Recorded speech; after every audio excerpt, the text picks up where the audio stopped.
Saludos, mi nombre es Carlos Bustamante. En este video vamos a desarrollar los pilares de la programación orientada a objetos y los conceptos del desarrollo basado en componentes para la materia de desarrollo de software modular, la actividad número 2. Empezamos con la programación orientada a objetos. Lo primero es definir qué es un objeto y qué es la representación informática de una entidad que representan las abstracciones del mundo real o virtual, en términos de un conjunto de características esenciales como los atributos y un conjunto de operaciones o comportamientos que permiten la manipulación de estos atributos llamados métodos. Para nuestro ejemplo tenemos un objeto. Los atributos están definidos como variables y constantes. En este caso la variable de velocidad, aceleración, capacidad y constantes marca, color, potencia.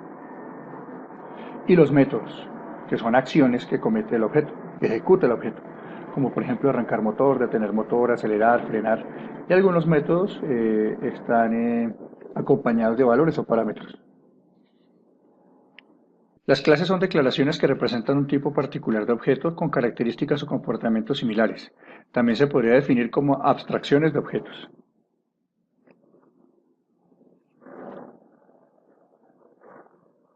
Esto quiere decir que la definición de un objeto es la clase. Cuando programamos un objeto y definimos sus características y funcionalidades, en realidad lo que estamos haciendo es programar una clase. Cada clase tiene asociado un código, que es la definición de la clase, que determina los atributos que tienen los objetos de la clase y los métodos que pueden ejecutar los objetos de la clase y cómo lo hacen.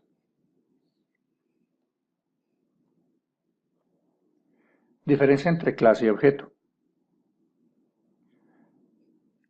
Básicamente, la clase define cómo representar de forma abstracta un objeto. Por ejemplo, la clase motocicletas podría definir que una moto es todo un objeto que tiene las siguientes características: marca, modelo, color, placa. De igual manera, las clases motocicletas podrían definir que toda moto tiene comportamientos como arrancar, acelerar, frenar.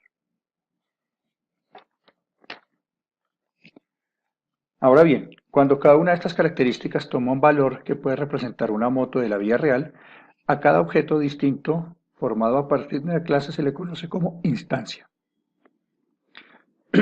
Estos son dos ejemplos de instancia dentro de la clase motocicletas. Tenemos la moto 1 con unas características y la moto 2 con otras totalmente diferentes. Herencia. Es la relación que existe entre dos clases, en la que una clase denominada derivada se crea a partir de otra ya existente denominada clase base.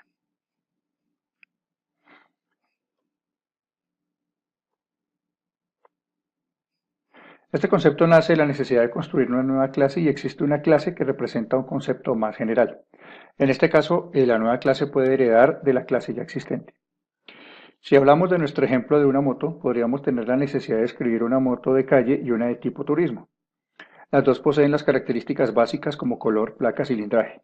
Sin embargo, cada una de ellas tiene características adicionales particulares de la nueva definición. En este caso, la clase base motocicleta, podría- podríamos definir la clase derivada turismo. Además de los atributos de motocicleta, puede tener los atributos dimensión, capacidad, maletas, etc.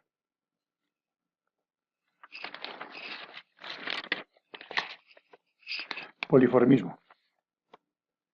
El poliformismo es la propiedad que permite a una operación función tener el mismo nombre en clases diferentes y actuar de modo distinto en cada una de ellas.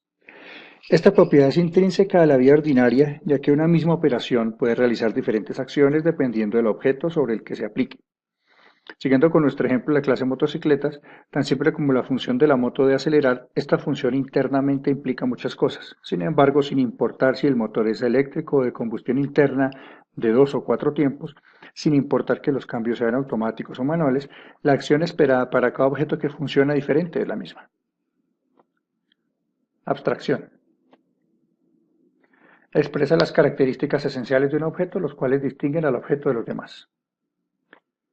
Para nuestro caso de ejemplo, podríamos decir que el objeto moto tendría características como marca, modelo, año y funcionalidades como encender, acelerar, frenar.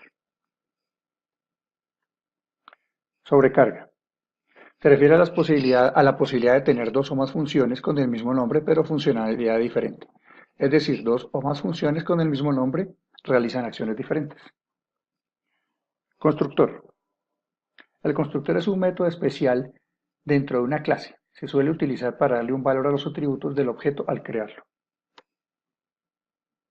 En este ejemplo tenemos nuestra clase motocicleta, los atributos modelo, color, velocidad y el constructor son similares a los atributos, pero cada método, modelo, color y velocidad, se le dan valores a los atributos.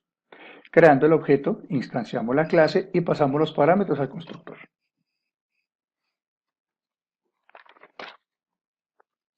Encapsulación. La encapsulación se refiere al hecho de ocultar una variable de nuestra clase hacia el exterior. Veamos un ejemplo relativo a nuestra clase moto. Supongamos que queremos saber el valor de la velocidad. Para esto, en la declaración de nuestra variable debemos anteponer la palabra reservada private antes del tipo de nuestra variable, velocidad. Con esto le estamos diciendo que nuestra variable solo puede ser vista desde dentro de nuestra clase. Modelización de los objetos por medio de diagramas.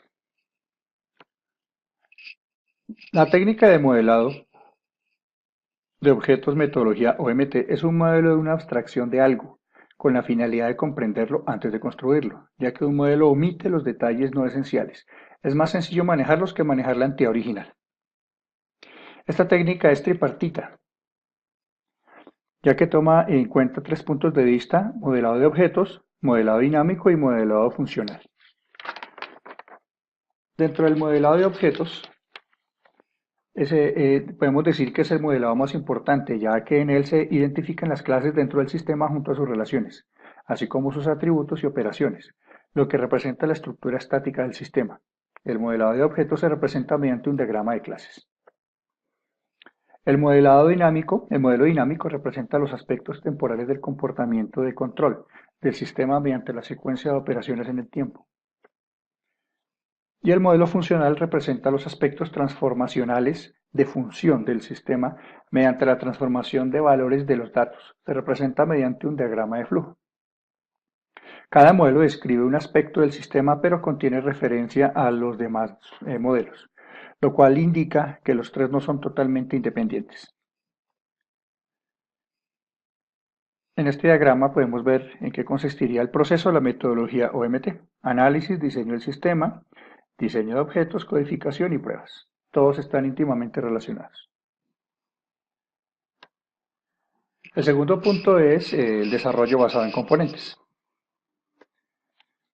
Por definición, ¿qué es un componente? Es una pieza de código preelaborado que encapsula alguna funcionalidad expuesta a través de interfaces estándar. En otras palabras, son los ingredientes de las aplicaciones que se juntan y combinan para llevar a cabo una tarea. Interfase. Cuando se trabaja con componentes, usted tiene que ver con interfaces. Estas son las caras de los objetos hacia el mundo exterior, de tal manera que otros objetos pueden preguntarle el objeto para ejecutar su operación, los cuales son invisibles con encapsulación. Una interfaz es un conjunto de operaciones que especifican algunas cosas del comportamiento de la clase. Es un conjunto de operaciones que una clase representa a otra. Para el que modela significa que la manera de representar una interfaz de una clase es la misma para un componente. Así como el caso de una clase y una interfaz, la relación entre un componente y su interfaz se llama realización. Características. La primera es que es identificable, debe tener una identificación que permita acceder fácilmente a sus servicios, que permita su clasificación. Autocontenido. Un componente no debe requerir de la utilización de otros para finiquitar la función para la cual fue diseñado. Se puede reemplazar. Se puede reemplazar por nuevas versiones, otro componente que lo reemplace o mejore. Acceso a través de su interfaz. Debe asegurar que ésta no cambiará a lo largo de su implementación. Sus servicios no varían. Las funcionalidades ofrecidas en su interfaz no deben variar, pero su implementación sí. Debe estar bien documentado. Un componente debe estar correctamente documentado para facilitar su búsqueda. Si se quiere actualizar, integrar con otros, adaptarlo, etc. Es genérico. Sus servicios deben servir para varias aplicaciones. Reutilizado dinámicamente. Puede ser cargado en tiempo de ejecución en una aplicación. Y tiene que ser independiente de la plataforma, de hardware, software o sistema operativo. ¿Cómo se clasifican? Somerville clasifica los procesos de desarrollo de software basado en la reutilización de componentes en dos categorías. La primera es el desarrollo de componentes. Este proceso implica la adaptación o desarrollo de componentes con el propósito expreso de ser reutilizados en futuras aplicaciones. Su objetivo es producir repositorios de activos que puedan ser reutilizados en el desarrollo de software. Y el segundo es el desarrollo de software con componentes, el desarrollo de software con reutilización de componentes. Es un proceso en el cual el desarrollo de una nueva aplicación involucra la reutilización de un conjunto de componentes existentes.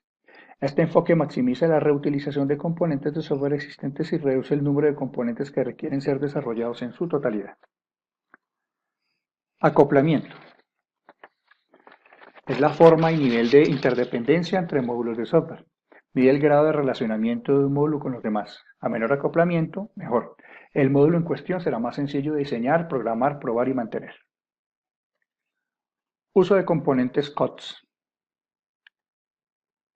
En los últimos años se ha visto un aumento en el uso de componentes comerciales en prácticas de reutilización de software. Concretamente, estos componentes comerciales, comúnmente conocidos con el nombre COTS, Commercial Off the Shelf, están siendo considerados con mayor frecuencia para la construcción de sistemas complejos distribuidos y abiertos.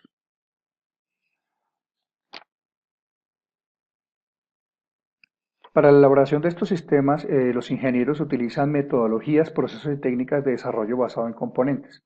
Los componentes de COTS se construyen mediante la integración de una gran escala de componentes adquiridos a terceras partes. Estas actividades de desarrollo afectan tanto a la organización encargada de hacer adquisición como a la organización encargada de los componentes COTS. Vamos con la diferencia entre programación orientada a objetos y desarrollo de software basado en componentes. El software debe ser escrito según un modelo mental de los objetos reales o imaginarios que representan. La programación orientada a objetos y las disciplinas relacionadas de análisis orientado a objetos y el diseño orientado a objetos están enfocados en el modelado de interacciones del mundo real a través de conceptos como clases y métodos, que pueden ser usados en más formas humanamente legibles. En contraste, la ingeniería de software basado en componentes no hace tal asunción, y en lugar de ello expresa que los desarrolladores deben construir el software pegando entre sí componentes prefabricados, como en los campos de la electrónica o la mecánica. No se enfoca tanto en cosas que almacenan cosas, presta toda la atención a las cosas que logran cosas. Se quiere que esas cosas hagan cosas pequeñas y bien definidas. Y los aspectos en común entre las dos paradigmas pueden ser que, en general, el desarrollo de software basado en componentes puede verse como una extensión natural de la programación orientada a objetos dentro del ámbito de los sistemas abiertos y distribuidos. Este paradigma se basa en el uso de los componentes de software como entidades básicas del modelo, entendiendo por componente una unidad de composición de aplicación de software que posee un conjunto de requisitos y que ha de poder ser desarrollado, adquirido, incorporado al sistema y compuesto con otros componentes de forma independiente en tiempo y espacio. Bueno, esta es la bibliografía que utilicé para el desarrollo de la presentación. Y bueno, este sería el final de la presentación. Muchas gracias.